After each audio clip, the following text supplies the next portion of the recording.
How to transfer Instagram account from one phone to another. Hi everyone, this is Rose from Create Login and Delete. Without any further ado, let's dive right into the video. First, go to your old phone and launch Instagram app. Log into your old account and then tap three line or profile icon at bottom right corner of the screen. Now tap three line icon at top right corner and then scroll to the bottom of the screen. Tap log out, then tap log out button.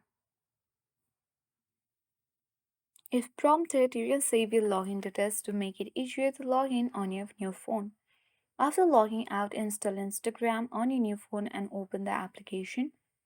After that, After that, you will be taken to the login screen. Just enter your saved credentials and you will log into your account on the new device. That's it. That's how you seamlessly transfer your Instagram account from one phone to another. If you have any questions, you can drop them in the comment below. That's all. Thanks for watching and see you in the next video.